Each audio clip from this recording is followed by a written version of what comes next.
राजशरीरो खञ्चन सुच्चवि उत्तमवन्नो ईसहितुय पिता नरसिंहो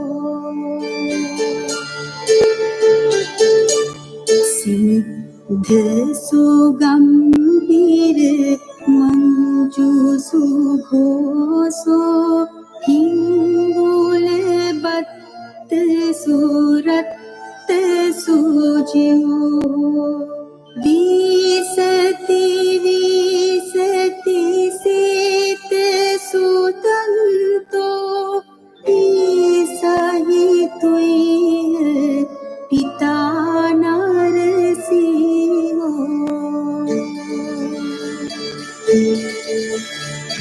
अंजन वन्न सुनील सुकेशो कंचन पट्ट विसुद्ध ललाटो ओषधि पंडर शुद्ध सुपुन्नो ईसहितुय पिता नरसिंहो गच्छति नीलपाते विचन्दो तारगणा परिलेठितरूपो सावक मच्चगाथो सामनिन्दो ईसहितुय पिता नरसिंहो එන්නමට අඳුරගන්න පුළුවන්.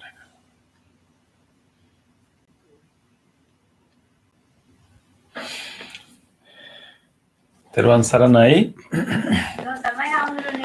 තෙරුවන් සරණයි. දානේ වැළඳුවද? එහෙමයි හවුතුනේ.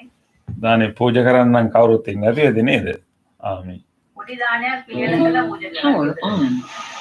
Bluetooth pairing.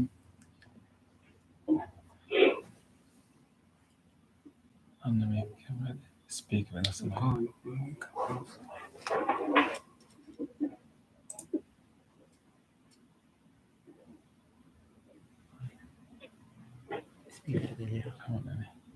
මේක ඕන වෙනවද? මේකට අවශ්‍යද නැහැ නේ?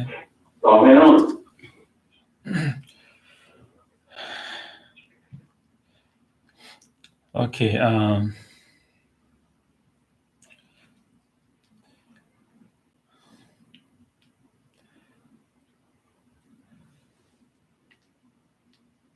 Okay, Teruvan Saranai. So let us now start the other part of the program. Before that, I want to know whether do you notice two lanterns in the both sides of the Buddha statue? Did anyone notice that? Mm-hmm. Yeah.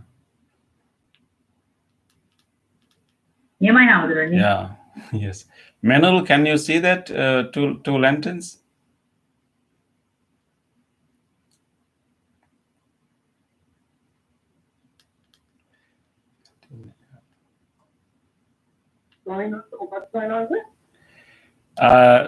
Lanterns, Vesak kudu. Manul, can you see two lanterns? Yeah. What color are they? Blue and white. Yes, blue and white. Can you guess who made these lanterns? Sadhu. Which sadhu?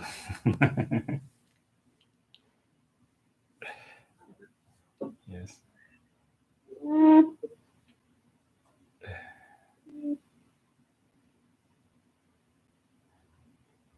Who might have made these lanterns?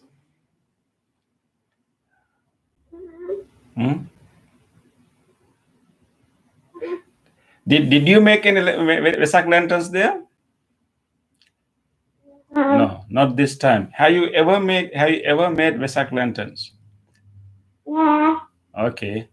So, but this time you could not do it. Yeah. Okay. So maybe next time you can plan to make a Vesak lanterns.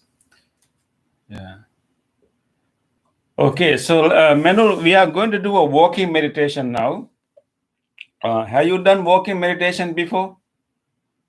Yeah. Okay. So if someone asks how to do a walking meditation, can you explain how we can do a walking meditation? What you do when you do walking meditation? What you do? I can walk Mm-hmm.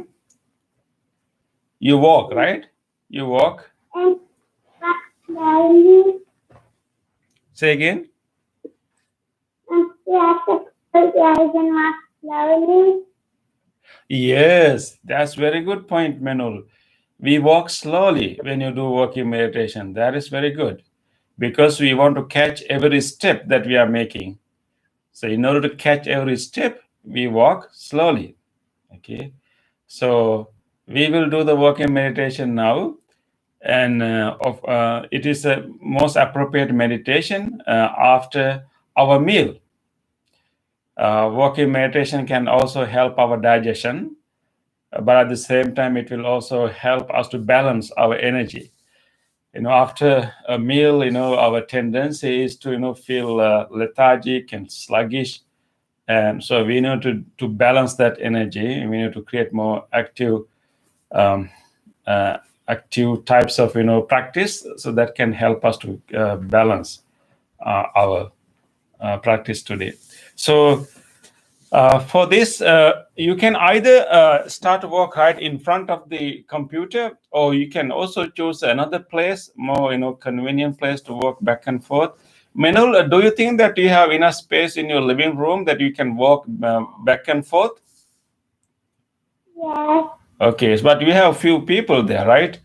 You have your sister, you, and so do you think that 4 people can walk back and forth in the same area? I'm going to sister. Yeah, because we don't want to bump into each other when you walk.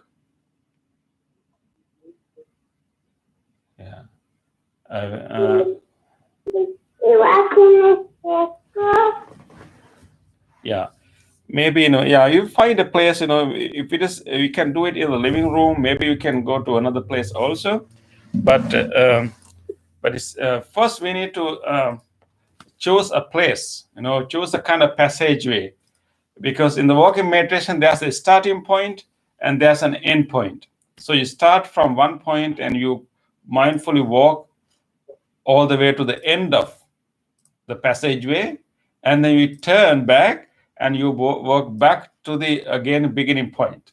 Okay, so you need to have 2 points, beginning point and the end point. So we will walk back and forth between these 2 points. So do you think that you can find such a passageway in your living room, that you will walk from this wall to the next wall? Okay. Okay, so I'm going to demonstrate. Many people may know walking meditation, but for your convenience, I will slowly show. I'm going to walk in front of this Buddha statue back and forth, and you can also find your own passageway, but don't go very far away, because I'm going to ring a bell towards the end of the walking meditation, because we will do walking meditation about 40 minutes, and then we come back and we continue our sitting meditation without break. So when you do walking meditation and sitting meditation together, and it's going to be very effective. So we are going to we start our walking meditation. Towards the end of the walking meditation, I will ring the bell, and we continue our walking meditation to come to the seat and cushion, and we sit down, and then we start our sitting meditation right away. Okay, so for the walking meditation, once we decide the passageway to walk back and forth, we stand on the beginning point, and then we need to keep our hands right below our navel. So we put our both palms together, So, and then we can place right below our navel. So this is how we keep our hands when you walk, when you do walking meditation. So remember, you can bring your thumb over here, and you can grab your thumb with the other palm and hold it, and then you place your uh, other palm also on the top of the first palm, and then you place right below your navel. And you keep your eyes open, and you simply gaze 5-6 feet ahead of you. And then we do a walking meditation with eyes open. And then we will gently walk. We observe lifting, lifting, lifting, and then touching, touching, touching. Lifting, lifting, lifting, touching, touching, touching. Osavanawa, Osavanawa, Tabanawa, Tabanawa. Osavanawa, Osavanawa, Tabanawa, Tabanawa. So we can feel the sensations when you lift our foot. We feel relaxation of the muscles and the movement of the foot. And then when we touch the ground, we feel, first touch of the carpet, the floor, and then gradually how the muscles are pressed against the weight of the body. So we want to observe all these natural sensations in the body. So we are going to keep our attention on the feet, and just to simplify our mind, and otherwise our mind can have so many thoughts, so many issues, so many concerns. Right now we want to just to make our mind simple, just to make our mind free from all concerns, all thoughts, all kinds of issues, all kinds of emotions. We just want to make it simple, calm, and nice. How we can do it? Simply do our walking with nice, keeping the hands nicely, and gently walking with full attention to every feet. Sometimes we may lose our attention on the feet, but we can bring it back and keep our attention on the feet and movement of the foot, and then be there in that moment. So once we reach the end point, and we stand there for a while, and then we gradually turn our body. We can do it gradually in steps by steps. Don't turn around very quickly. Just turn step by steps. First, like we can turn back in 3 steps, all the way back, and then you keep walking. So let us do that. So you stay around your computer, and we will continue to walk for about 40 or 35 minutes. And I will also walk here. So let us do this. It's a very important practice to train our mindfulness, to keep our mind simple, make it free, make it light, make it comfortable. We are moving, lifting, lifting, touching, touching. Lifting, lifting, touching, touching. Lifting, lifting, touching, touching. Lifting, lifting, touching, touching. Lifting, lifting, touching, touching. Lifting.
Please continue your walking meditation to your seat, and we will slowly sit down.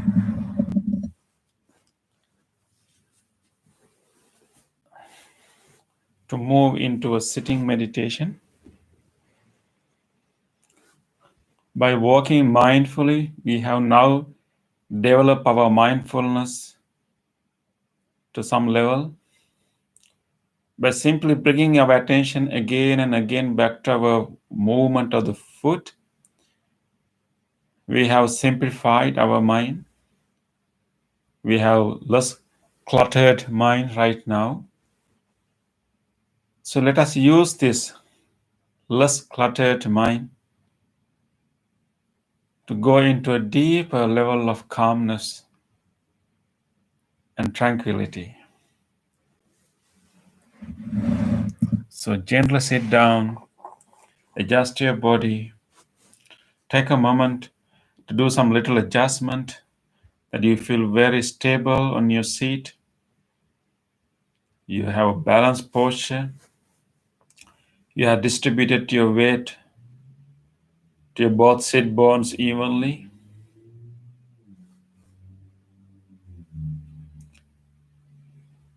And your body is right above your hips.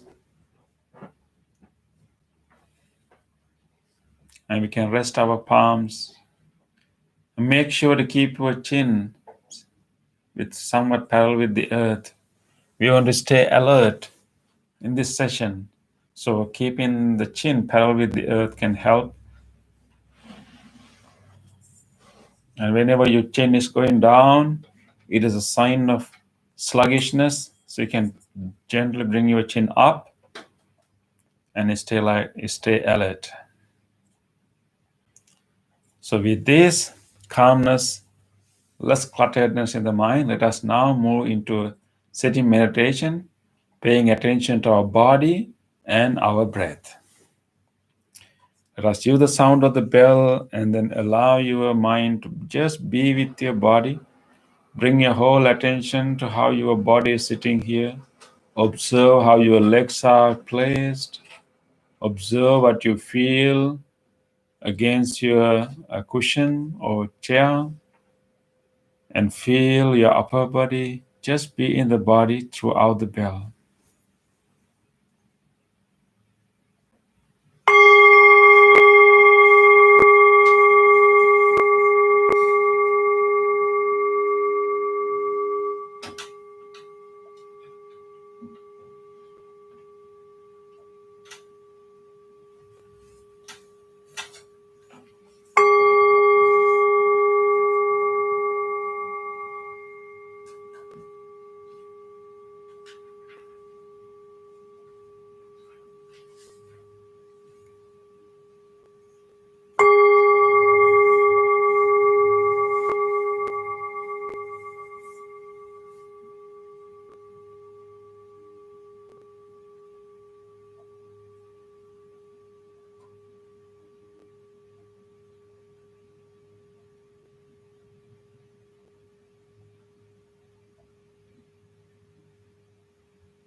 Let us now gently bring our attention to our breath.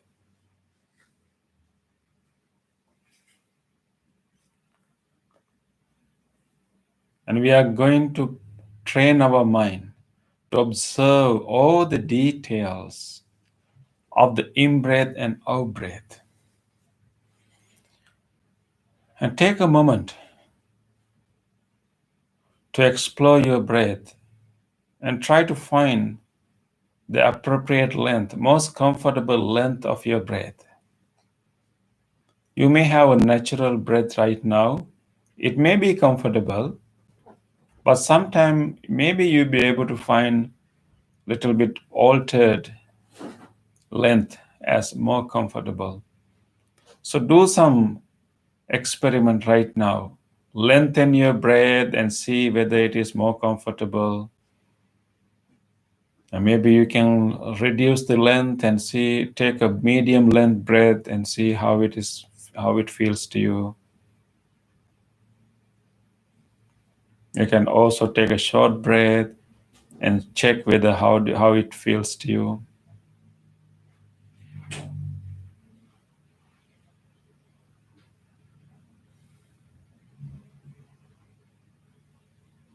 And just find out a breath that is in the length that is more comfortable for you.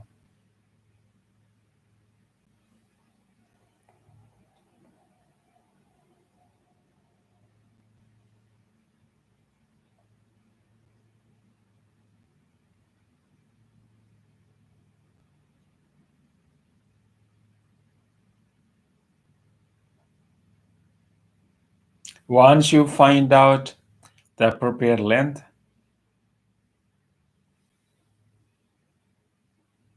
let us now continue that length, continue that pattern of the breath.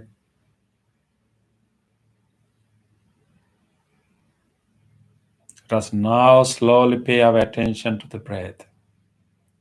We will try to experience different stages of this breathing meditation. The first stage is to be fully aware of the in-breath and the out-breath, and to recognize how the in-breath is different from the out-breath. What are the sensations related to the in-breath? What are the sensations related to the out-breath? When you're breathing in, we know that this is breathing in. When you're breathing out, we know that this is breathing out. Movement of the air through the nostrils, filling the lungs and energizing the body. Breathing in. And moving away of the air through the nostrils, relaxing of the muscles, relaxation, that is the out-breath.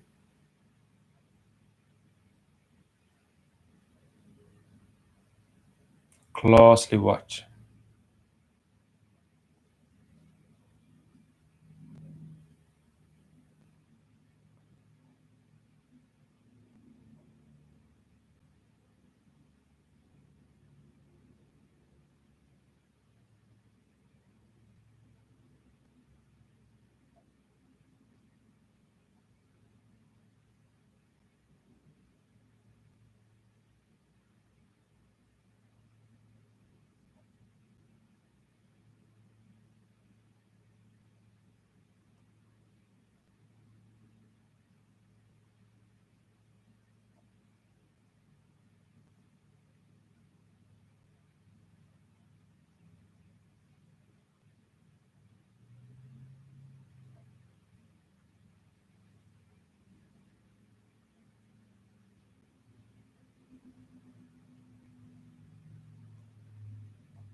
So satova asa sati.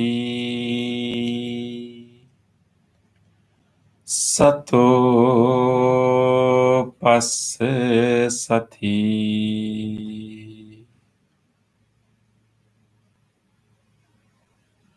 So satova asa sati. Sato passa sati.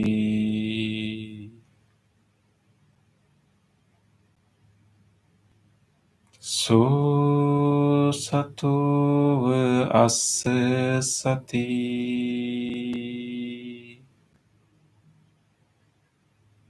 Sato passa sati.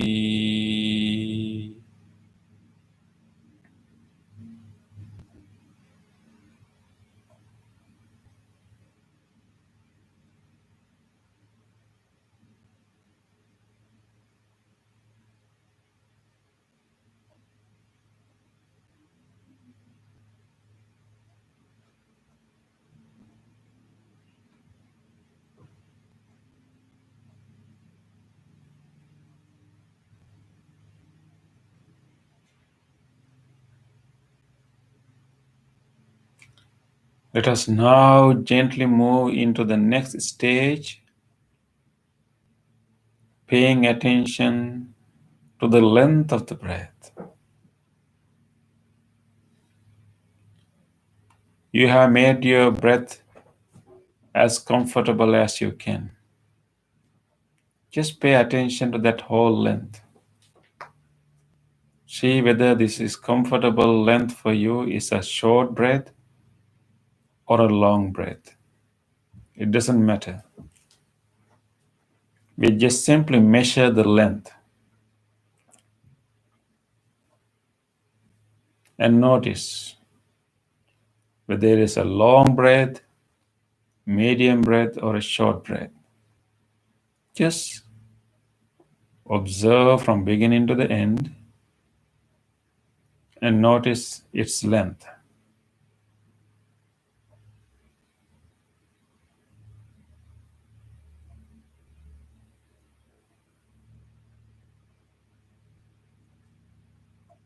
Let us be mindful of our breath by paying attention to the length of the breath.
Dīghang vā assa saṅto Dīghang assa sāmīti pajānāti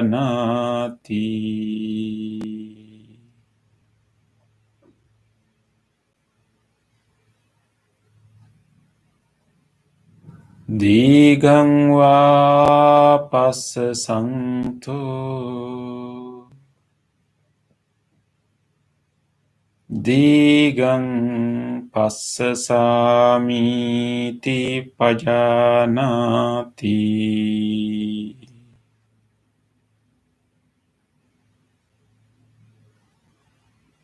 Rasaṅ vā assa saṅto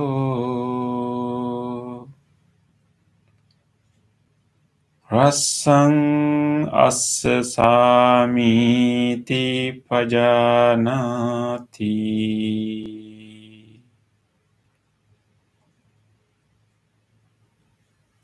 Rasaṅ vā passa saṅto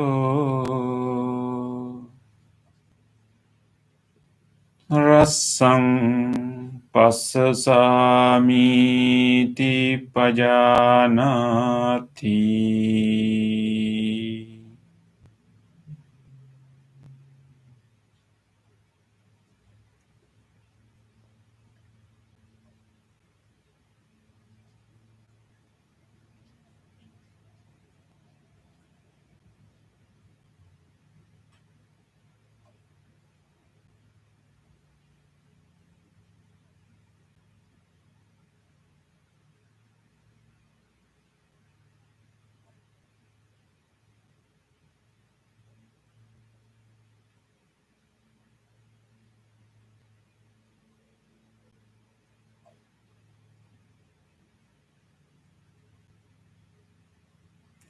Let us now move to the next stage. Let us try to expand our awareness throughout our body. See how this breath is influencing the whole body. In the beginning, you feel our breath in the nostrils, in our chest, But the more we become mindful, we begin to see breath is connected to so many other parts of the body. With breath, many areas of the body is slowly, very gently moving, changing, strengthening and relaxing. Let us enhance this awareness, even to see what is happening in the back of our body when we are breathing in and out.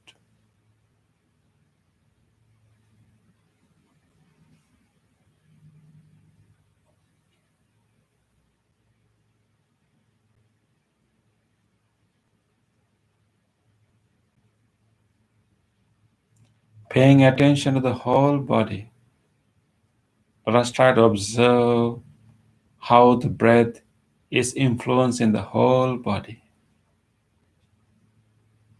In true sense, breath is happening throughout the body. It energizes every muscles in this whole body. It renews every muscles in the whole body.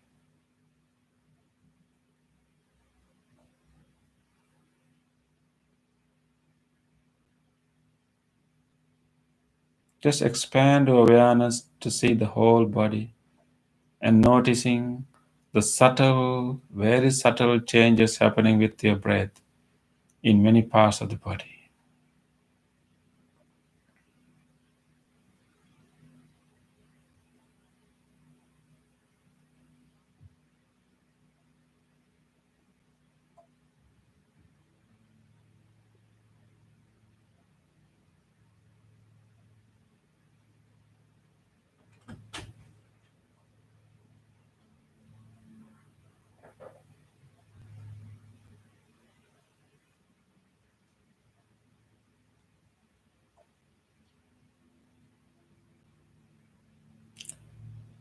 Sabbakaya pati sangvedi assa sissa miti sikkati.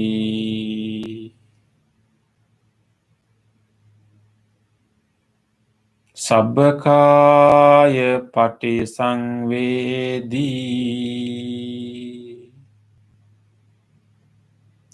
assa sissa miti sikkati.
Let us now gently move to the next stage.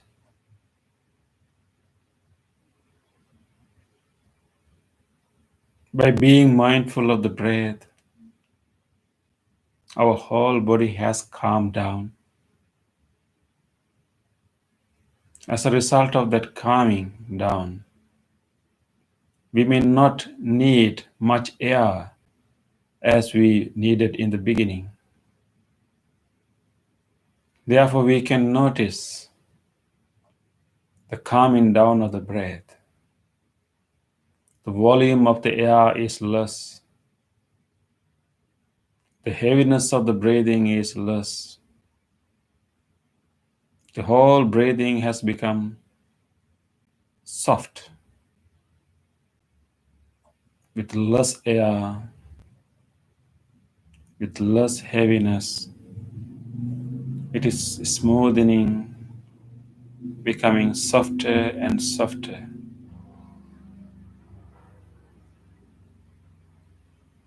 Our breath is becoming softer and softer.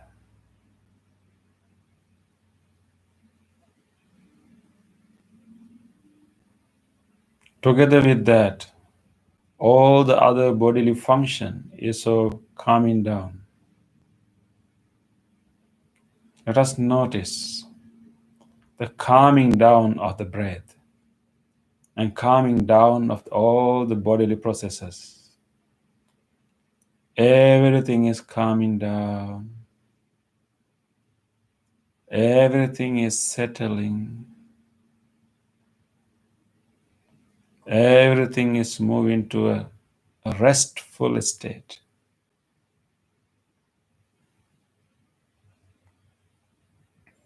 Keep noticing the breath, but just pay attention to the calming nature of the breath. The changes happen in the breath, how it is different from when you started.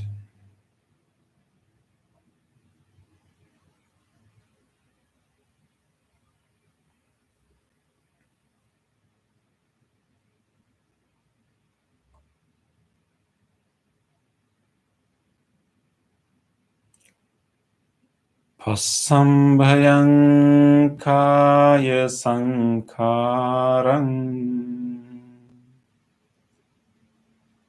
assa sissamiti sikkati.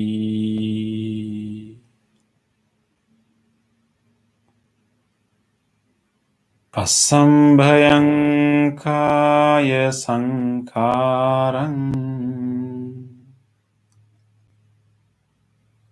passa sissamiti sikkati.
Gently come out of the meditation. Put your palms together and place them against your chest. Let us deeply feel grateful for this opportunity to have meditation in our life. Let us feel deeply grateful to all great teachers and especially to the Supreme Buddha and to all other teachers who taught us these techniques. Let us deeply feel grateful whoever helped our practice. And let us even feel grateful to anyone at home who supported our practice or tried not to disturb our practice. And even feel grateful to this bell and this device that helped us to connect to this meditation, the cushion, the chair that we are sitting on. Let us feel grateful to all of them. With deep gratitude to all people and all things that made this meditation possible for us today, let us say sadhu 3 times. Sadhu, sadhu, sadhu.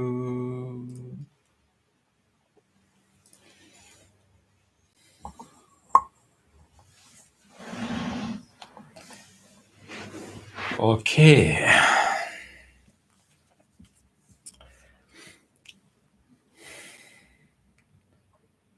So, anyone has any questions about that practice? And any question you'd like to ask?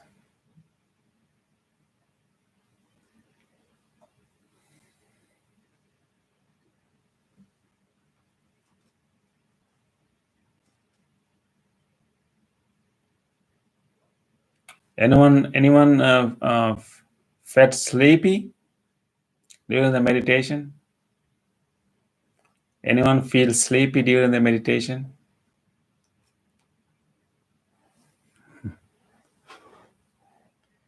Fortunately, we did the walking meditation. So walking meditation will, help to digest what we ate, and it creates some energy. So hopefully it might have helped.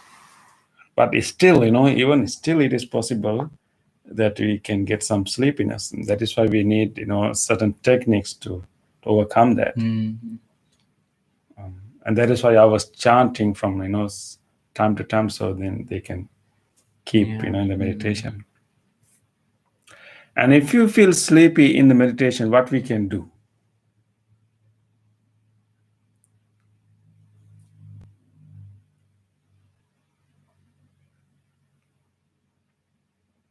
Open your eyes. Yes. Thank you, Nancy. That's a good technique. Because usually we close our eyes in order for us to make it easy to pay attention to whatever we want to focus on. But if we feel sleepy, the good technique is actually, as Nancy just mentioned, is to open our eyes. Simply open our eyes. And then don't have to look at anything, but just simply gazing, like we call it open gaze. And just keep our eyes open. And that way we can stay alert without, but still our attention is on the breath, but our eyes are open. That's one technique you can do. Important thing is also to keep the, posture, the posture in appropriate way.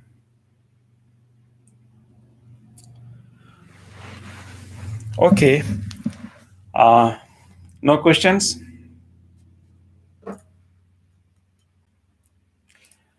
Okay, so then we can move to the other part of the program. So Bhante Metta is ready to have a discussion, and Bhante Metta has selected a very important sutra for you, right, Bhante? So Bhante, do you have to give them instruction?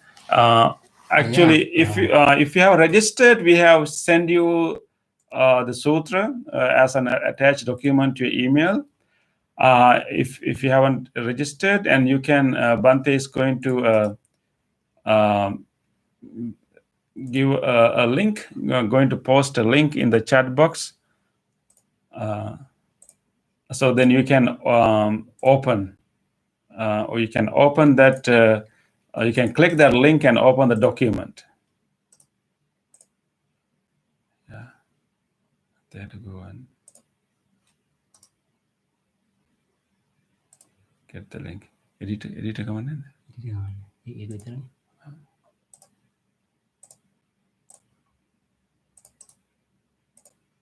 Okay. So in the Zoom chat box and also in YouTube chat box, you should have received a link.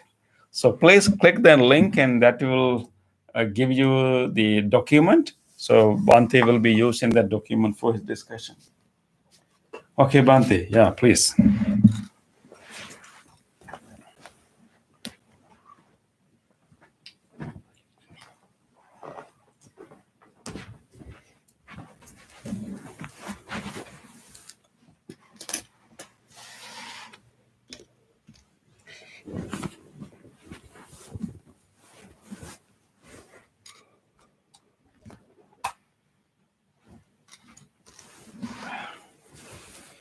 Okay, good evening, everyone. I think you have the document we have already sent, and also the link is in chat box both in YouTube and Zoom. And also, I'm going to share a screen to read the discourse that we are going to discuss today. The discourse I selected today is from Kuddaka Nikaya. I think you have heard that term. Kuddaka Nikaya is the fifth part, or the last category of Sutra Pitaka, the category of discourses, collection of discourses. In the discussion of Sutra, in the discussion of discourse, before I go to discuss the Sutra, I may explain a little bit about the source from where I took this discourse. As I mentioned, that Sutra Pitaka, or the collection of discourses, that is the second part of Tripitaka, three canons. Sutra Pitaka. Sutra Pitaka is fivefold. Digha Nikaya, that is the long length discourse. Then middle length discourses. Then kindred saying, and also numerical saying, and also the fifth one is called Kuddaka Nikaya, the minor readings, or the collection of minor categories, sections of books. The well-known Buddhist book Dhammapada is also in Kuddaka Nikaya. As the second part we find it. This discourse comes in that we can call it a book. It is called Udana. Udana Pali. Udana means it's a certain category of short discourses which has again 7 categories in Udana Pali that we can have an idea, something like it is joyful utterances where the Buddha has uttered some gathas, some verses, some sutras when he was full of joy. So Udana Pali, Udana means joy. Udana Pali, where we find joyful utterances by the Buddha. The discourse, the sutra I selected for our discussion today is titled, the name in English, it is called The Spirit's Blow. In Pali, it is called Yakka Pahara Sutra. Yakka Pahara Sutra, that is the title given, and also there are some other term also given. It is called Junha Sutta. I can explain while we are in the text, in the content, when we go to the exact place, why this sutra is called as Yakka Pahara, or the spirits or the demons blow, and also Junha. Junha It's a Pali term. It means moonlight. We can name this sutra either Moonlight Discourse or Spirit's Blow. I think I prefer more suitable term is Spirit's Blow. Yakka Pahara. There's a nice, we cannot say it is nice, but we can say that to some extent it's a nice incident, nice story coming in this discourse. Incident. First, before we go to the discussion, we can read just only the English translation because we have limited time. We can go to the Pali text, the original source, where we need to further explanations. So I would like some of you, if you read, I would like to hear your voice because even I cannot see your faces. Only one or two friends we can see. So one volunteer can read for me only the first passage here. I have let me share the screen. Then if anybody doesn't have the text, you can see the screen and read it.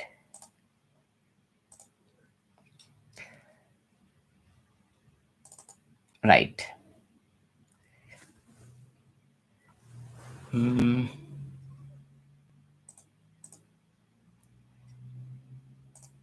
Okay.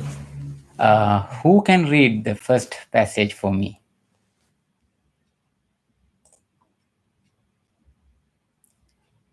This is not a class, but I would like to hear your voice as a help, as a support for me. You can read. Let me ask somebody, because I'm not going to ask who are in presence. I can see who are hiding. First, Nancy, our friend, can you please read the first passage of the discourse? Nancy, are you there? This is a chance to see whether they are participating. Yes, Nancy. Okay. Can you please? I'm here. Okay. Yeah, I have already shared the screen. You can just read. Yeah. Thus I heard at one time the gracious one was dwelling near, but John, how do you pronounce that? Rajagaha. Yeah. Rajagaha, in bamboo wood at the squirrel's feeding place. Then at the time, Venerable Sariputta and Venerable Maha Moggallana. Thank you. Were living in the Pigeon Vale. Then at the time, Venerable Sariputta, on a moonlit night, with his hair freshly shaved off, was sitting in the open air, having attained a certain concentration. Okay, thank you, Nancy. Thank you. Who will be the next volunteer for second passage? Now I have to mention because no one is. Who can read? I will read something. Okay, good. Then at that time, two Yakka friends were going from the northern region to the southern region with some business or other.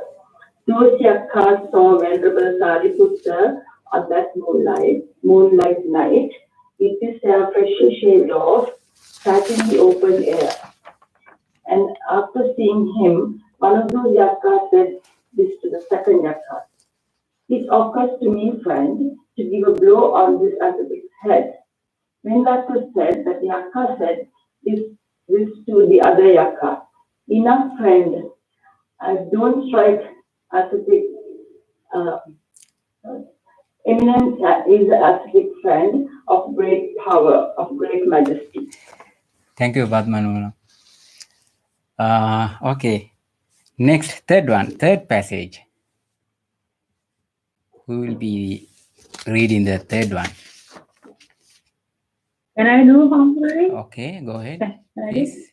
For second time that Yaka said this to the other Yaka, it occurs to me, friend, to give a blow on this ascetic's head for a second time.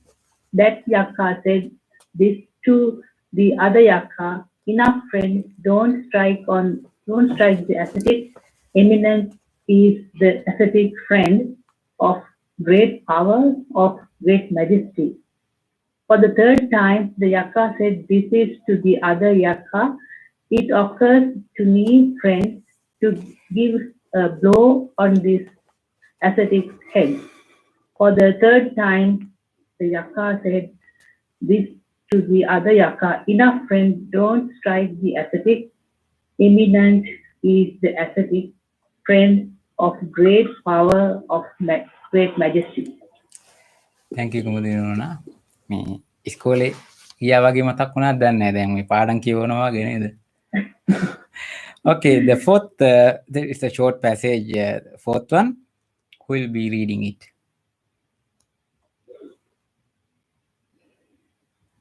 I can read one thing. Could you move that little bit up?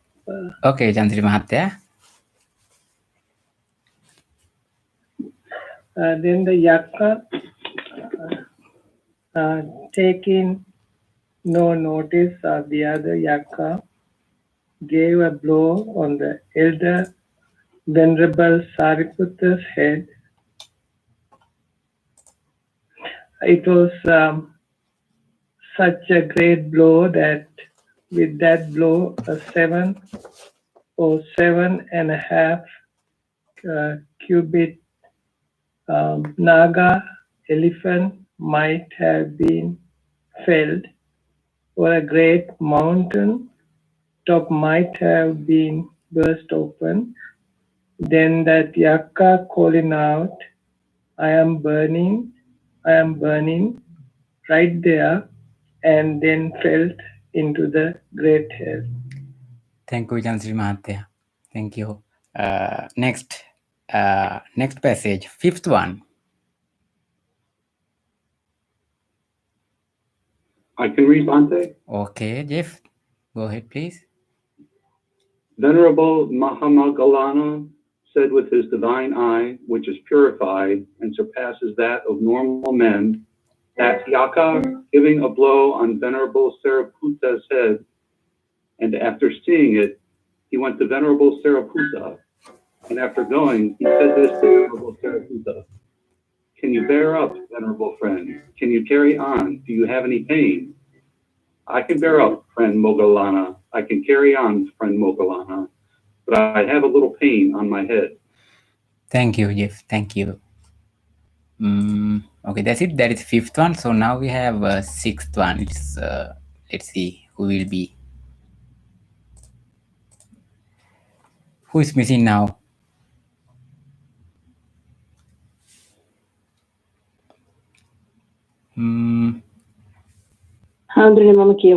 Okay, good.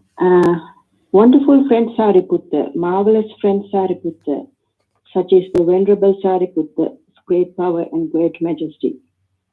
Dear friend Sariputta, a certain Yaka gave a blow on your head. It was such a great blow that with that blow a 7.5 cubit Naga elephant might have been fed, or a great mountain top might have been burst open. But then Venerable Sariputta said this, I can bear up, friend Moggallana. I can carry on, friend Moggallana, but I have a little pain on my head. Okay. Thank you, Nona. Thank you, Samindra Nona. Seventh one, a short, maybe only one sentence there, maybe. Seventh one.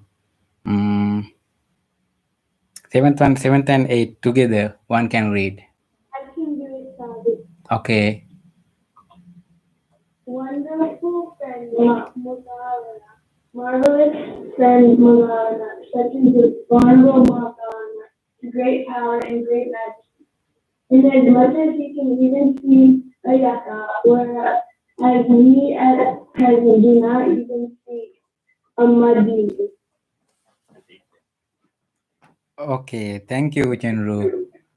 How about Muniku's Senumi? The eighth one.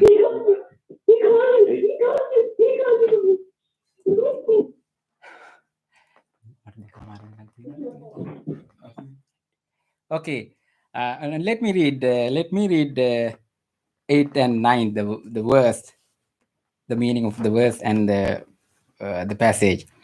The gracious one heard with his divine ear element, which is purified and surpasses that of normal men. The fitting talk and conversation of these two great Nagas. Then the gracious one, having understood the significance of it on that occasion, uttered this exalted utterance. Ninth.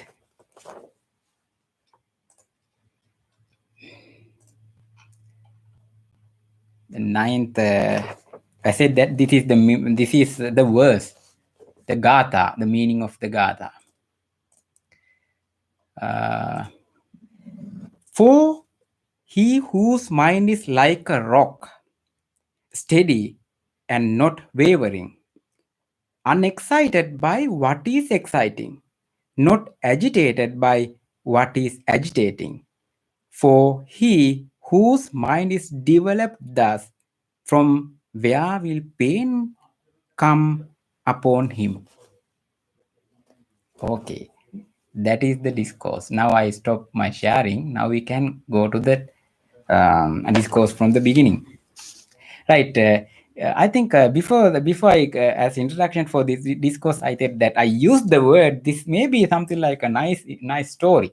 Is it nice or is it funny? Do you think that? I think that is somewhat funny, right? You don't think like that? Because there's something, yakka. Yakka means the spirit, the sutra, the title also given spirit or demon or devil hit or gave a heavy blow on the top of the head of Venerable Sariputta.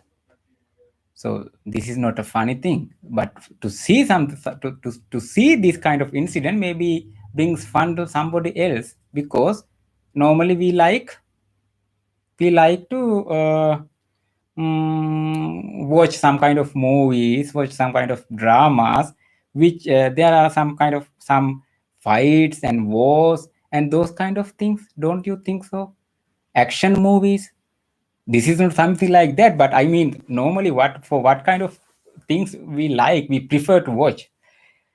In this case, from the beginning we can talk. So in the first passage, the background of the discourse, why and where this situation, this incident happened is mentioned. At that time, Buddha was living in Rajagaha, that city called Rajagaha, and also Jetavana, that is the monastery Buddha was living. And also it's a nice term called Kalandaka Nivapa, the Jetavana. Not Jetavana, the Veluvana. Velu means bamboo trees. So we can imagine what kind of serene place it was. It was full of bamboo trees, and also not only that, Kalandaka Nivapa, it is the feeding place for squirrels. So it's maybe a very, very attractive, beautiful, calm, serene place. Then both two great disciples of the Buddha, the names are given, Venerable Sariputta and Venerable Mahamoggallana. These are the two great disciples of the Buddha. They were living in somewhere else, living in the Pigeon Vale. In Pali, it is called Kapota Kandarayang, maybe somewhat hilly area. What happened then? Then the Venerable Sariputta, he was doing a meditation and also having attained to a certain concentration. It's called Samadhi. He was in a jhanic level at that moment. Then Two yakka friends, the term used yakka, the original term, Pali term used here, yakka, in this translation even, means that two spirits, they were friends, they were going somewhere for any kind of purpose. Then they saw Venerable Sariputta, it was night, so on that moonlight night, with hair fleshly shaved off, sat in the open air. You know that as monks we have to shave our hair. Venerable Sariputta was also has shaved his hair, fully shaved, bald head. Then at night, because the moonlight, the yakkas, how they were going, they were not walking on the ground, they were walking on in sky. So that is why they could easily see the bald hair. So normally when we shave our hair, we don't use, here we use some kind of shaving balms or shaving, what you call that, any kind of aftershave. But for that purpose, I think at that time they don't use any kind of this after shaving or balm, something like that.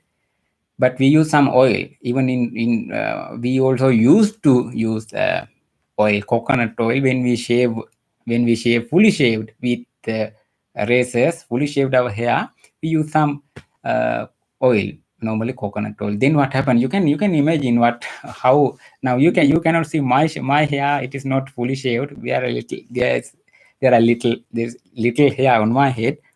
Then if somebody shaved once hair and put some oil, it is shining when light is on there.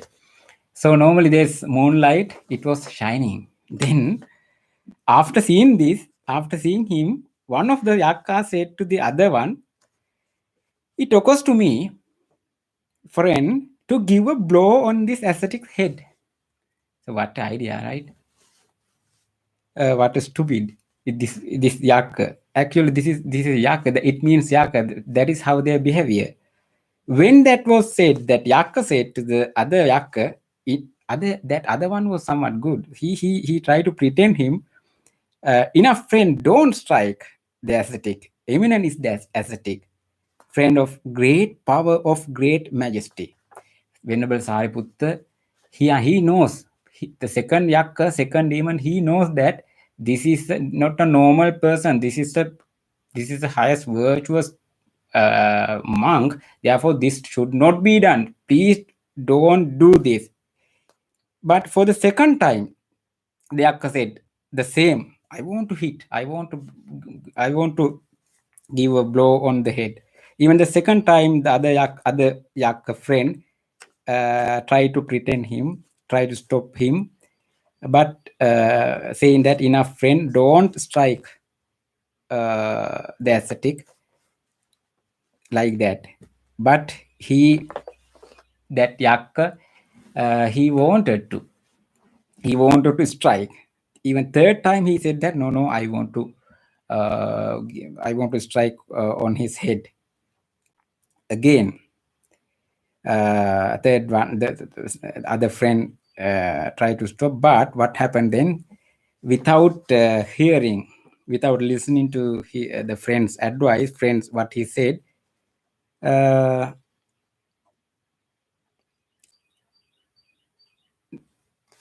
he gave a blow on the head of Venerable Sariputta.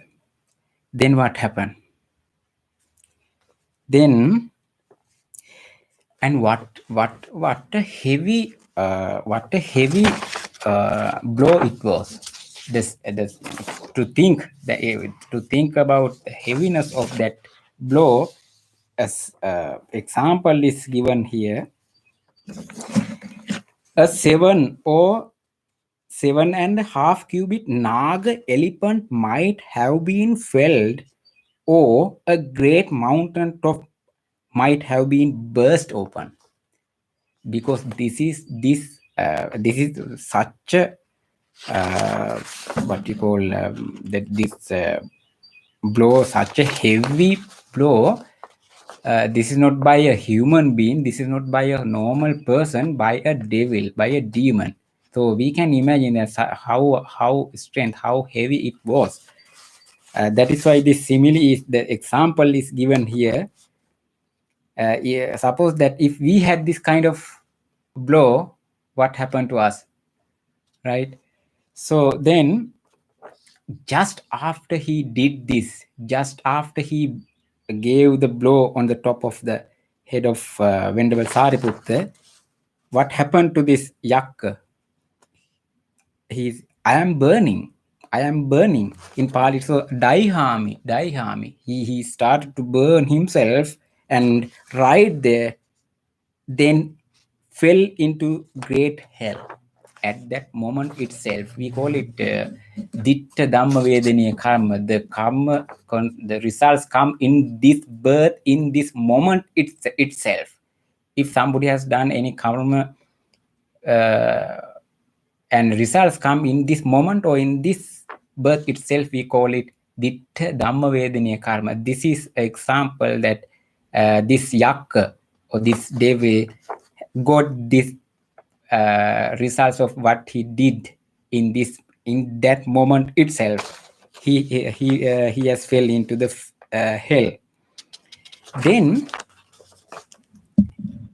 Venerable Sariputta, in the fifth passage, Venerable Mahamoggallana saw with his divine eye, which is purified and surpasses that of normal men, that yakka giving a blow on Venerable Sariputta's head. Venerable Mahamoggallana is the expert of the greatest of who has psychic powers among the disciples of the Buddha.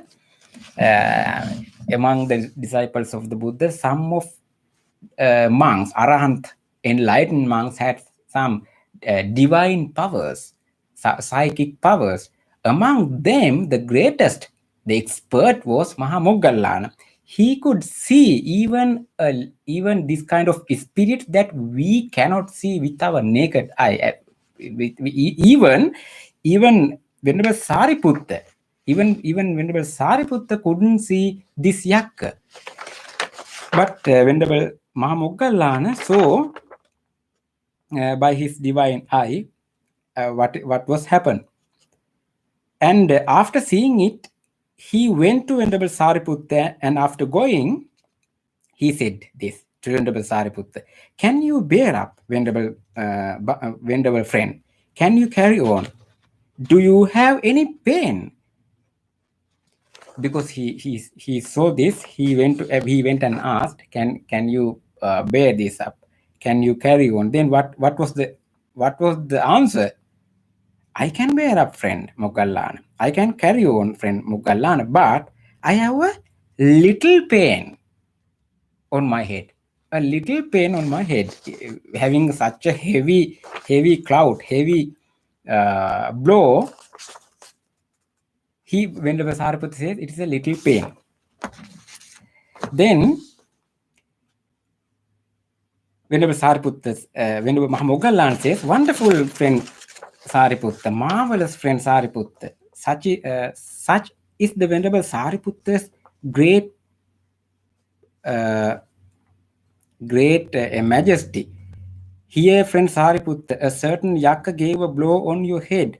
It was such a great blow that with that blow, a 7, that example is given again." Venerable Sariputta says, Venerable Mahamoggallana, then this is the conversation between these two friends. It is marvelous. It is wonderful, because this is such a great, such a heavy blow, but you say you have only little pain on your head. Then what is the response from Venerable Sariputta? He says some other thing. "Wonderful friend Moggallana, marvelous friend Moggallana, such is the Venerable Mahamoggallana's great power and great majesty in as much as he can even see a yakka, whereas we at present do not even see a mud demon.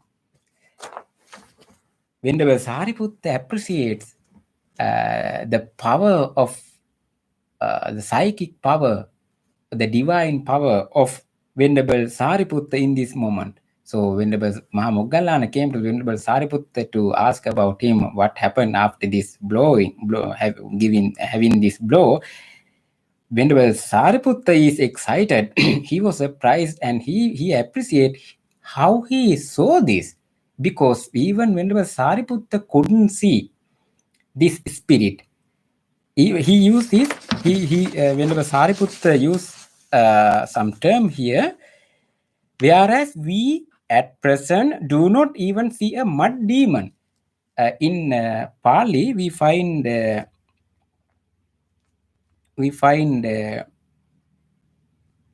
term for mud demon, that is Pansu. Let me see it. Pansu Pisachakampi. Pansu Pisachaka means there may be some beings, some spirits living in garbage or living in some kind of dirty places, but we cannot see with our own eye, with our naked eye. But the people who has the enlightened person like Mahamoggallana, those people, they can see this kind of spirits. But Venerable Sariputta couldn't see, because he has not such a divine psychic power. Therefore, he cannot see this demon, this spirit. Then, 8th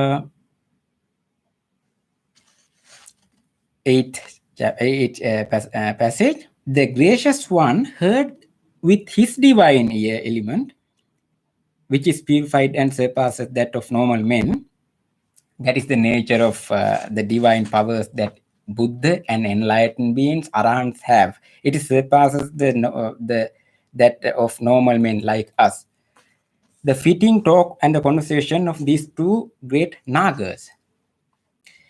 So we find the term Naga here in two places in this discourse. I think the first we found it in the 4th passage, Naga, and also here we find the term Naga. The term Naga in Pali uses in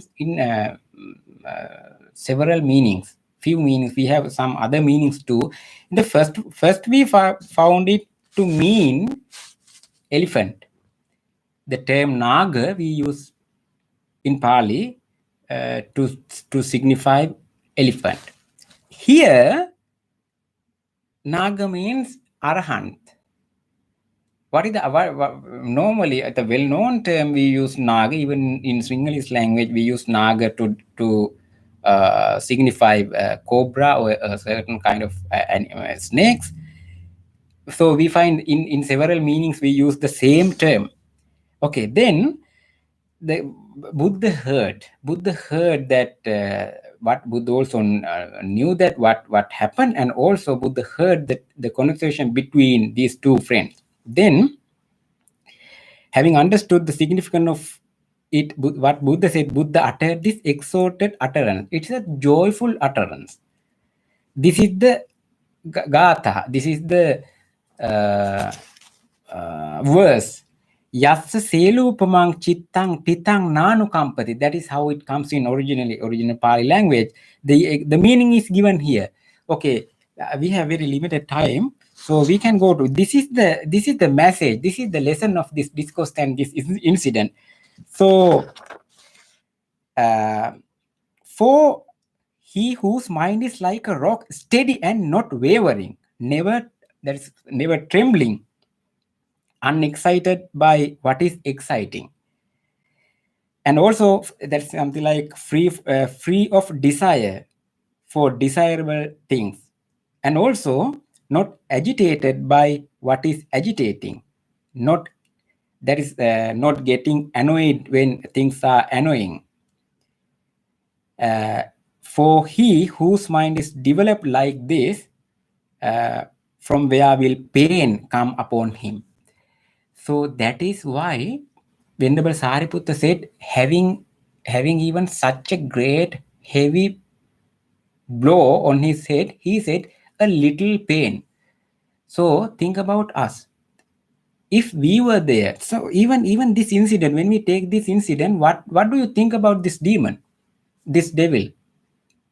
Maybe just to hear this kind of thing, we may get angry, because who is this devil to hit, to give a blow on Venerable Sariputta? Our Sariputta there, he is the great disciple of the Buddha. Who is this idiot or something like that? We can think like that just after hearing this story. If you were there at that present moment, at that place, what happened? And also we can think, imagine ourselves, what happen if this kind of thing happened to us, how we behave, what is our response? So this is the lesson here. So I think this is a very rare incident. No, we don't encounter any kind of demon or any kind of spirits. They are not coming to us and hit like this. But there are people like demon among us, maybe in the society, not going to hit like this, but this kind of maybe create some kind of issues or some kind of struggles like this. So in this kind of situation, what is our response? So that is why he said, it says here, what happened to us, we are exciting when something is to be excited, and also that is normally how we behave, how our response. And we are very simply, very easily, we will be agitated, what is agitating us. So that is how normally how our mind responds to this kind of things. So I think in our life, we no need to go to out of our home, being inside of our house. This very simple things, not like this kind of heavy blow, but some little word. Any little word, when we hear any little word, maybe we can agitate.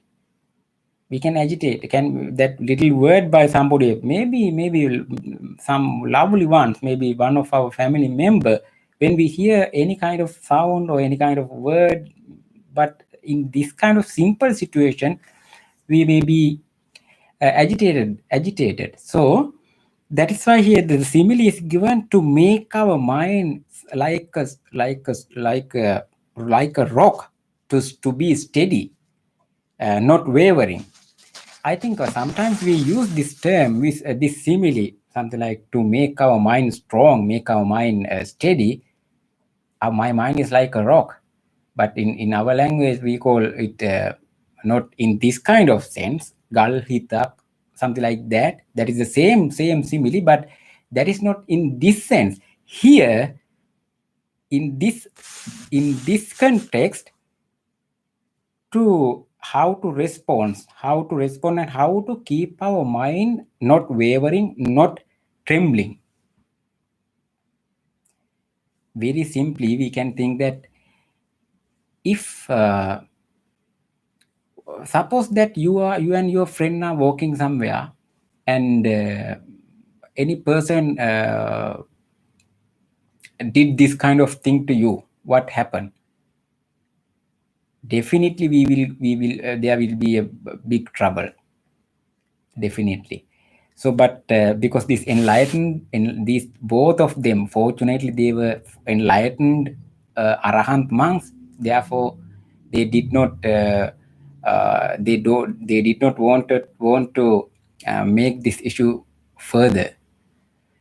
But in our case, I think even from a very slight things can agitate our mind, can create problems within ourselves, because this is the origin in our mind. This is the place of origin where all these issues arise, all these struggles arise in our mind. Therefore, if the term is given, mind is developed, bhavitang chittang. If our mind is developed, that is that is the important thing here. If our mind is developed, then we will be a person strong.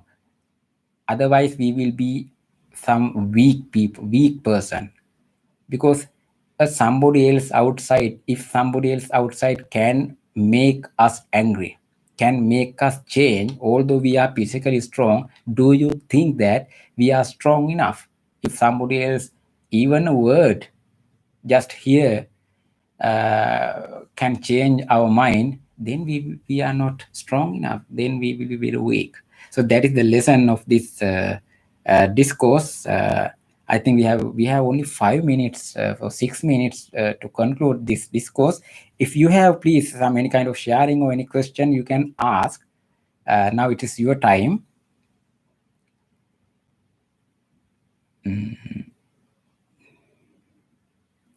Any kind of experiences related to this kind of situation in your life?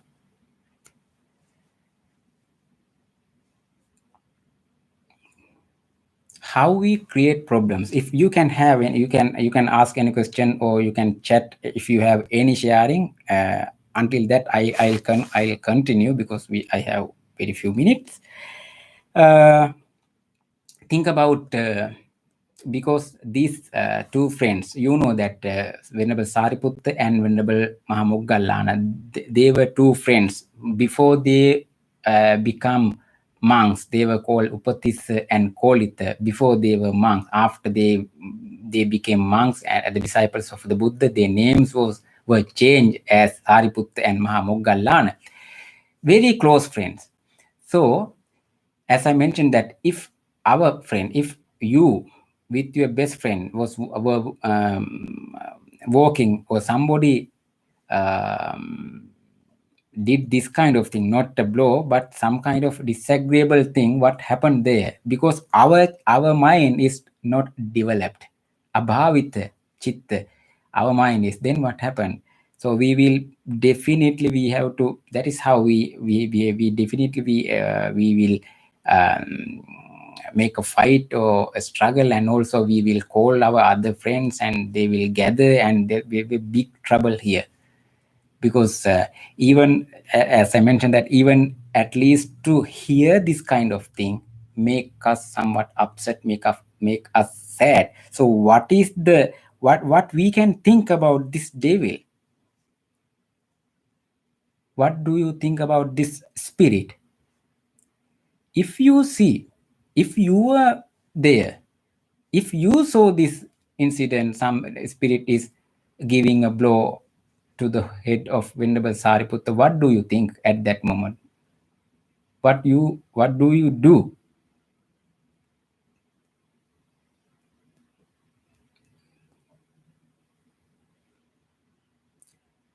As an ordinary person? I would want to try to protect him. Protect Venerable Sariputta? Yeah. Because you see, if you couldn't protect him, just you see after hitting him. Say again? You just saw after he gave the blow, what you can do to the devil, that spirit.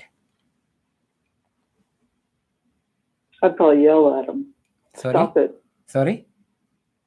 I would try to protect Sariputta further, and I would probably yell at the demon and tell him to go away and stop it. Mm-hmm. Normally, yeah. Sometimes actually now we have to, that is, he is subjected to compassion of us. We have to make compassion on him, because otherwise we can be angry, we can be something like to revenge. That is how we behave. So if somebody this kind of thing asks for one of our friends, what happened? We do definitely to revenge. We will call our other friends, or something like our gang, something like this. So then we will revenge. We will do something for you later, something like that. How we behave, right? But because they were enlightened, and also they have bhavita chitta, developed mind, that is how they behave. And also naturally what happened, finally what happened to eventually this yakka, as the karma that he did, this bad karma, he himself fell in the hell. So in our life, so this is the incident, and also this is a lesson for our lives. Not this kind of blows in our life. In very little, very slight things, we take something like this kind of heavy blow. Sometimes very little things we consider, we take them something like heavy, deep blow like this, and also we keep them in our mind, we feed it, and then we ourselves create a big problem. Therefore, that is the message and the lesson from this discourse. You can go to the text at the source, original source, that is Uddana Pali. You can easily find the Pali Sutra, and also actually I couldn't mention I had the commentary of this discourse also. The commentary means the further explanations of the discourse. All these sutras in Sutra Pitaka, in the discourse collection of discourses, have commentaries given in Pali language in to the further explanation of some terms, some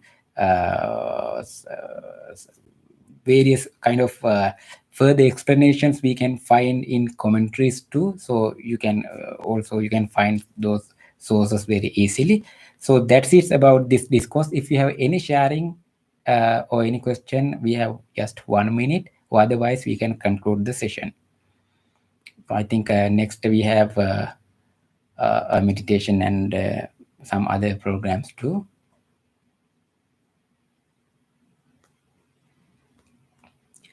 Okay, I think you don't have any comments or any questions. Thank you for your readings and also your comments and just listening. I think not only for listening, not only for in this moment itself, the lesson is more important for our life. So taking this lesson for our life, we can make success our life, and that is the message of this discourse. Okay, thank you. We can move to other program now. Thank you very much.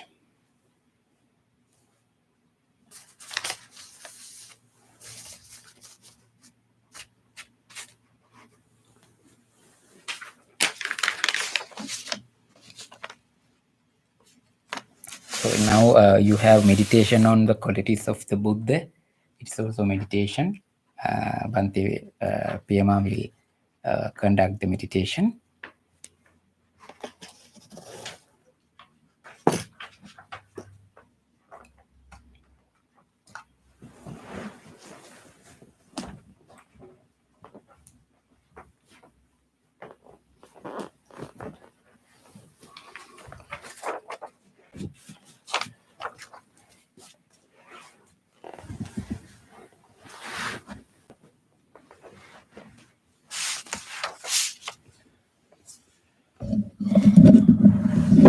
Okay, you all had a nice discussion of the important sutra, right? So I think next time when you get a blow from someone, I hope that now you know how to deal with it, right? To develop, of course, we need to develop our own strength, and we need to create an environment that we will never get into such situation.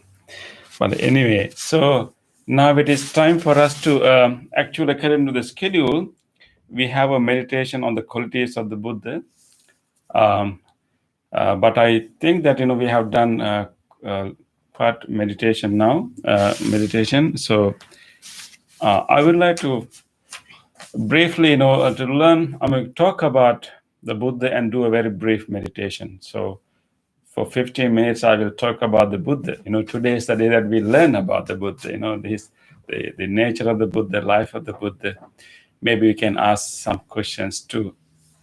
And we know that in the the verse that we recite every day when we chant, starting with Itipiso Bhagava Arahang. And in that chant, we find 9 virtues of the Buddha specifically mentioned when we venerate the Buddha.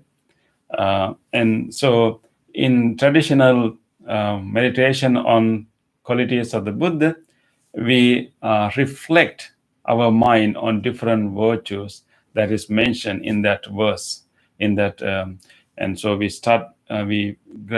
keep reflecting on that. And these forms of meditation help us to understand the breadth of meditation. Usually when you think about meditation, general idea of the people, they think that meditation is something that you get rid of your thoughts. Or, meditation is always only like thoughtless observation. Yes, practice of mindfulness and is a part of that. We observe whatever rising rather than generating anything. But that's only one aspect of meditation. There are many other forms of meditation that where we purposely generate thoughts. So meditation is not a singular practice of like thoughtless observation. It's one part. But there are also other parts that you purposely generate thoughts, but wholesome ones. Not simple thoughts, but purposely generate wholesome thoughts. And the more wholesome thoughts you generate, and it will change the pattern of our mind, and it will also gradually lead us to experience deeper calmness. Just like thoughtless observation of the breath can lead us to deeper calmness and samadhi, even reflecting on wholesome themes can also lead us to similar kind of calmness and what we call samadhi. And therefore, we need to understand is the breadth of Buddhist meditation. But anyway, so the meditating on the qualities of the Buddha, or we can call it recollecting the virtues of the Buddha, what we call Buddhanusati, is that type of meditation that we purposely produce thoughts, purposely create thoughts along the various virtues and qualities of the Buddha. And by keeping our mind in that track of thoughts, continue our thoughts along that track, and then we can also experience deeper calmness, and mainly we can also purify our mind. We can generate a mind that is free from any negative thoughts, because it is a positive theme to reflect on. But before we do our actual meditation, let me briefly talk about, there are so many incidents that we can learn the various virtues of the Buddha, his compassion, his equanimity, his ability to endure all different hardships, and of course, his teaching ability.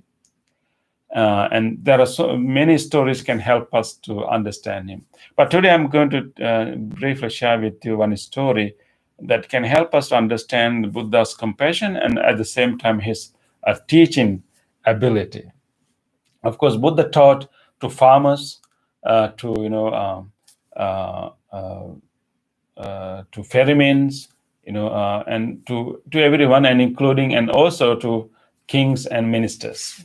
Of course, when Buddha is talking to farmers, and he will use the language of the farmers, and we try to empathize with farmers' concern and try to find a way that farmer can relate to the teachings of the Buddha. We know that at one time Buddha was accused by a farmer saying that Buddha does not cultivate, Buddha does not work.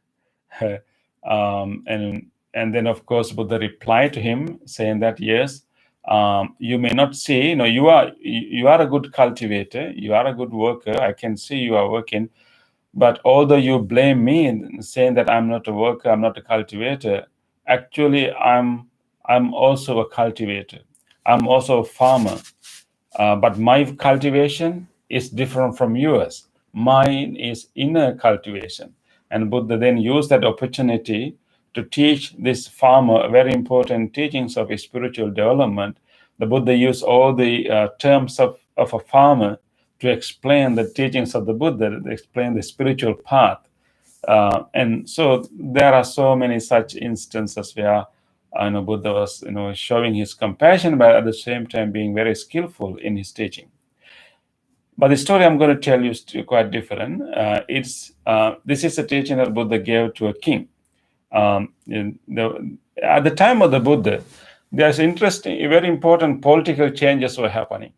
And just a few centuries before, 2 centuries before the Buddha, and the whole economy was changed in northern India.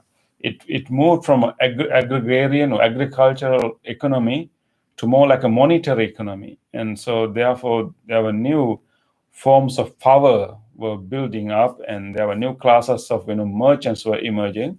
At the same time, there's also political power that has been consolidated.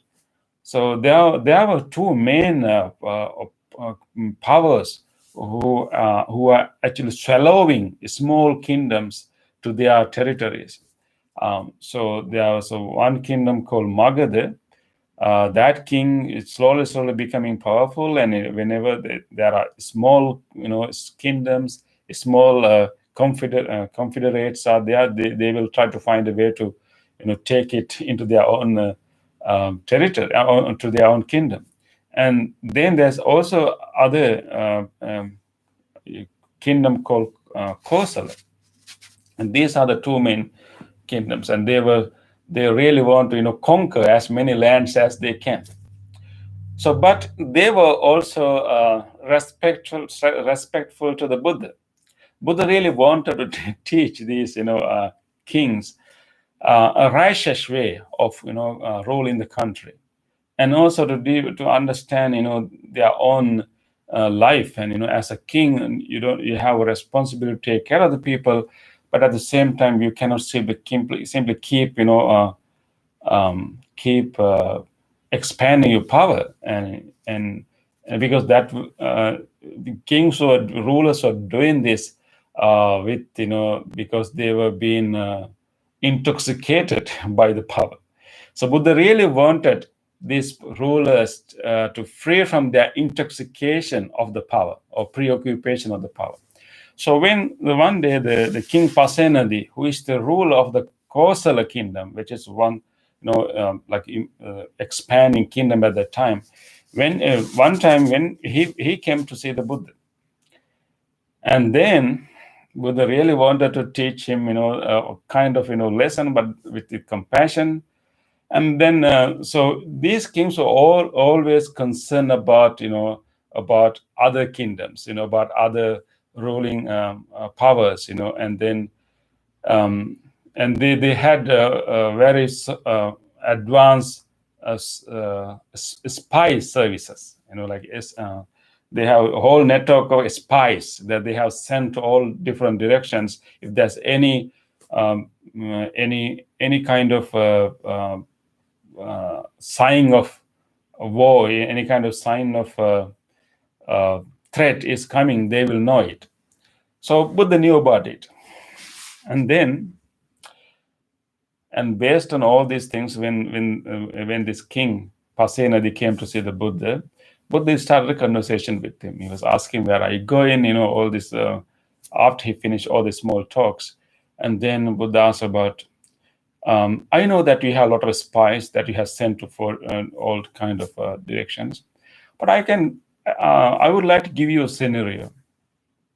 Imagine that one of your spies who we have sent you to the direction of the east come and tell you, and there's a huge boulder, like a mountain-sized boulder, as big as touching the clouds. So huge boulder is rolling towards your kingdom. Huge boulder is rolling towards your kingdom and is crushing everything else along its way. And if some trustworthy spy come and told you that the big whole boulder is coming towards you, what you would do? Interesting question, right? And Buddha came out this idea. Okay, this whole boulder is rolling, like a big as a mountain is rolling towards your kingdom, and what you can do. And the king was thinking, okay, can I stop that with my army? can I stop that with my army of elephants? Because he has army of elephants, he has army of horses, he has all kinds of security system. And he was thinking about but he found out that actually none of his army will be able to stop such a big boulder that is rolling towards him. Then he was speechless. Then Buddha said that, okay, on the top of that, the other spy that you sent to the direction of the west also comes and tells you that there's also a boulder like that, as huge as a mountain, almost touching the cloud, is now rolling from that direction towards your kingdom. What you would do? Again, king was speechless. And Buddha said that, moreover, two other spies whom you have sent to the direction of the north and the south also coming and telling you that these boulders, this similar size of boulders are rolling towards your kingdom. What you would do? At the end, the king had to say that if such boulders were coming towards me, I have nothing to do. There's no way that I can stop such boulders. I have no power to stop that. I will simply use whatever time I have left to maybe do my last service, and I'll just submit to those things, because those are so big I cannot stop. Then Buddha said that in that case, now I declare you, there are such 4 boulders are coming towards you. And Buddha declared that the 4 boulders that you mentioned that you cannot control, I now declare that such 4 boulders are now coming towards you. What you would do? He said that it's coming, serious is coming. And then king really got upset and serious and anxious, and tell me, who is sending this? Where it's coming from actually? And Buddha said that no one is sending you. These boulders are actually not physical boulders, but this is what's really coming, and day by day they are rolling towards you. Those boulders are crushing everyone along the way, but they are ultimately going to come to you, and you have no control of it. What are these big boulders coming towards him? Big rocks. Buddha said that one is old age. And old age is rolling towards you, just like a whole boulder, like crushing everyone along its way. It's coming towards you. Your army cannot stop it. And it is coming towards you. Right now, I'm telling you, it's coming towards you. Day by day, it's coming towards you. Now, what you are going to do? And then the sickness, the potential, your body is vulnerable to get sickness. Sickness is coming towards you. And it's day by day is coming towards you. The sooner or later you're going to get sick, seriously sick. That's going to happen, because as long as you have this body, it's going to happen. And then the death is the other boulder that is coming towards you. Day by day, minute by minute, is coming towards you. Your army cannot stop it. And you are now under the threat. These boulders are coming towards you. The 4th boulder is a danger that will come to you even after your death. Then the 4th boulder is that the ones after your death, the possibility of you being born in a woeful state, in a suffering state, that it's a possibility, based on things that you are doing. And that's the other one, the next birth, possibility of being born in a woeful suffering state. And these 4 boulders are coming to you. What you are going to do? Then king has to say that, in that case, Venerable Sir, I have nothing to do. I cannot control everything. I will try to spend my life as best as I can. I will try to live my life life as a way of serving others. And I now understood that these things are coming. I'm not going to live forever. I'm subject to all these things, and my life is mortal, it's temporary, but it's also precious. And therefore, I will try to live my life to the best way I can live, to helping and serving others. And that's how Buddha taught the king. So there are so many such, stories, how Buddha actually taught everyone. But today is the time that we can reflect all these different qualities of the Buddha and purify our mind, just reflecting all these different qualities. So I'm going to help you to do 10 minutes meditation. This is about the qualities of the Buddha. So I'm going to say certain prayers, and you can murmur these prayers in your mind, and then keep focusing on these things you are murmuring, and that will help you to purify your heart and really focus your mind only on the Buddha, and create thoughts of appreciation, gratitude, and devotion towards the Buddha. So you may have so many thoughts, but all these thoughts will be of the same kind. It will be in the same track, and that can also help you to calm your mind.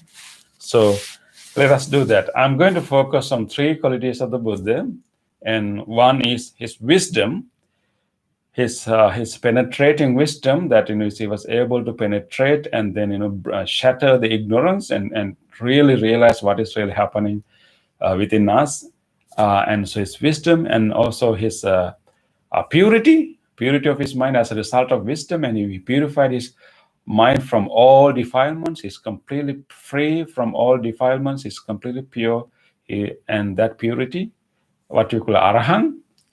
And then also Buddha's compassion. His compassion to teach and guide and help all living beings to be free from all forms of suffering, be free from all forms of bondages. He really, really wanted everyone to be free, from suffering and bondages. And we will focus on that quality, Mahakaruniko. So the wisdom, what we call Samma Sambuddha, and purity, what you call Arahant, and then compassion, what you call Mahakaruniko. Let us focus on these 3 qualities. Okay. Adjust your body, settle your body, and this is Buddha Anusati meditation, short meditation.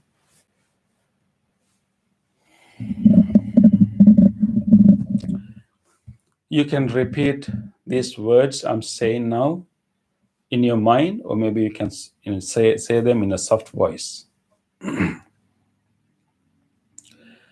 Samma Sambuddho.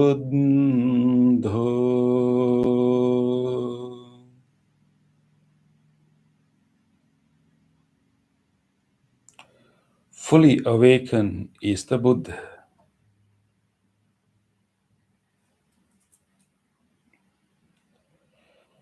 He penetrated into the true reality of life.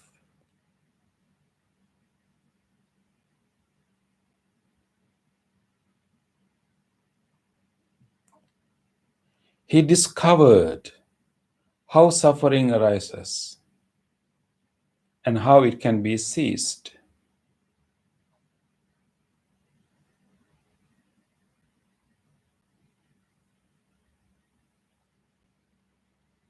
He comprehended the principle of dependent origination, paticca samuppada.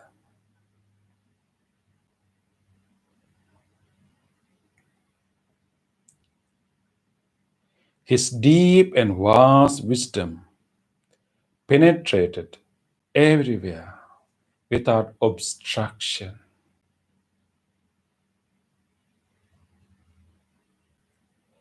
Samma Sambuddho.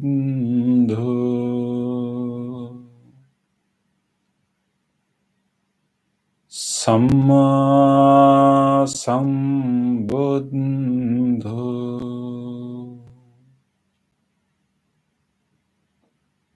Samma Sambuddho.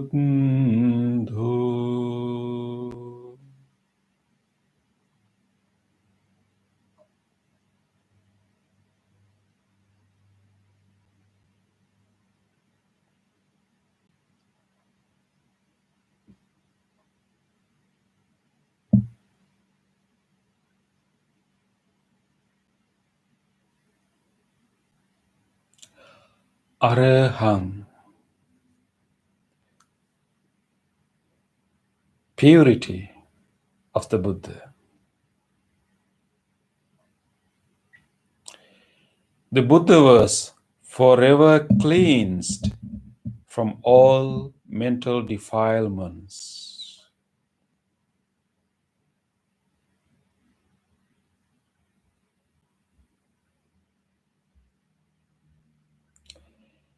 His mind was stainless and pure.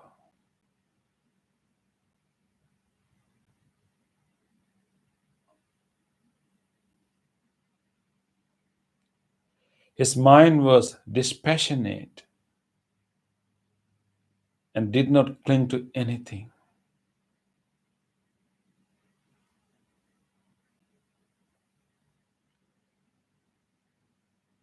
Arahang,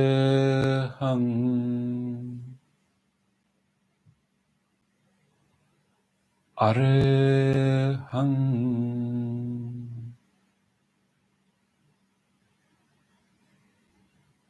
Arahang.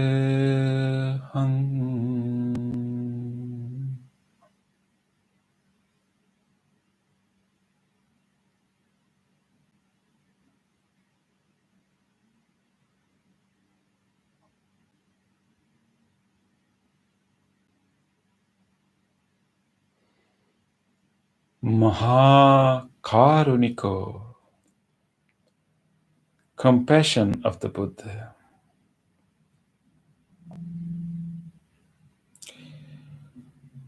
The Buddha was full of compassion for all living beings.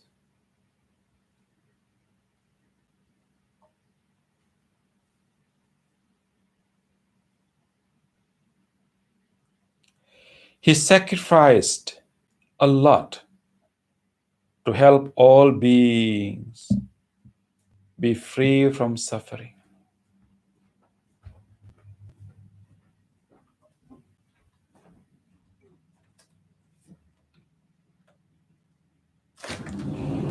He guided countless beings to enlightenment.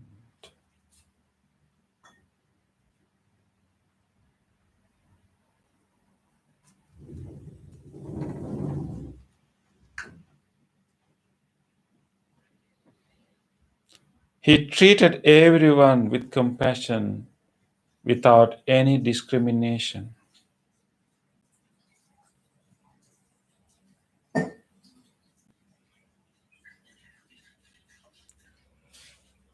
Mahakaruniko,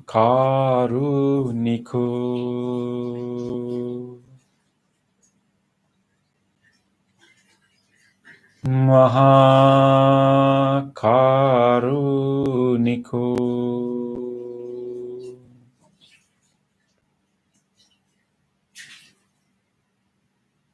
Mahakaruniko.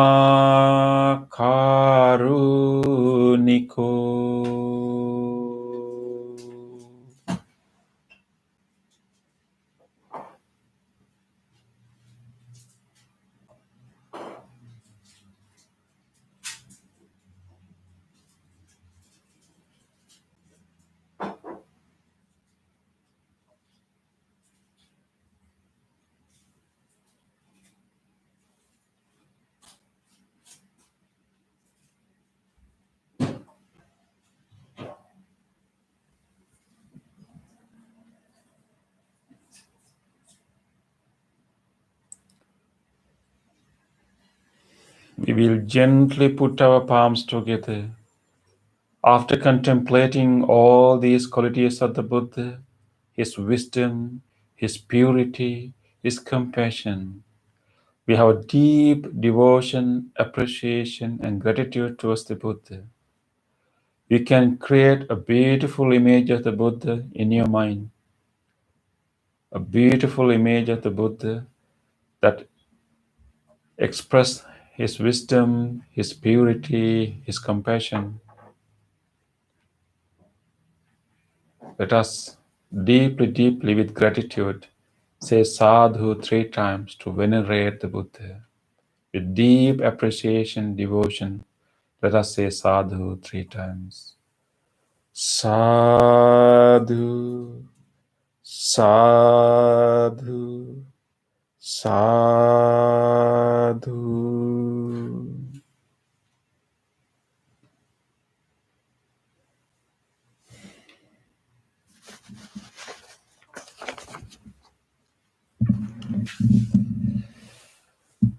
Okay.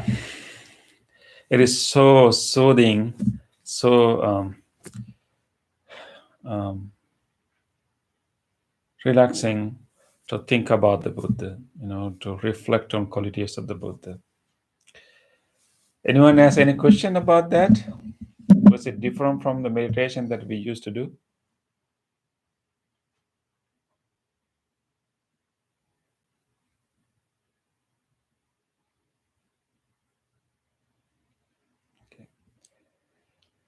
Okay, so the meditation is a wide collection of broad, collection of practices. Is broader than we think. It's mainly training of the mind. So mind can be trained in a number of ways. It can be trained with through direct observation. It can be also trained with directed thoughts, and that's what we did now. Okay, thank you everyone. Now you will get a short break. You can have something to drink, maybe restroom break, whatever. We have 15 minutes break. After that 15 minutes break, and you will have a very special session. This is going to be a very traditional session. Bhante Metta is going to conduct venerating or honoring the Bodhi tree. Here we have a Bodhi tree, a sapling of the Bodhi tree. We know that the Buddha attained his enlightenment under this special tree. So we have a special appreciation, special connection to this tree. So we'll be doing our honoring to this tree, and of course, the tree also kind of symbol of the Buddha, because this Bodhi tree is something related to the Buddha. So we can think about the Buddha even when you see this tree. So Bhante Metta is going to do a very melodious chanting to honor the Bodhi tree. So have your break, and let's come back at 3:15.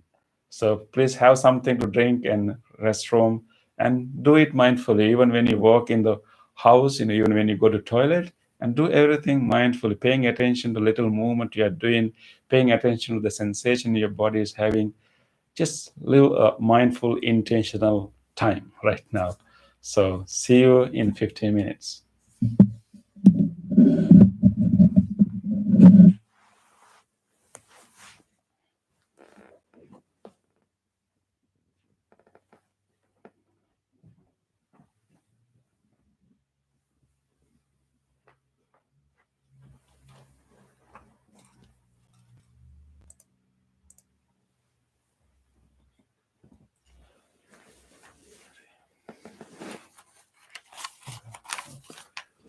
पूजा थी ना बटे बुद्धिविलम cover में बुद्धिविलम ना तो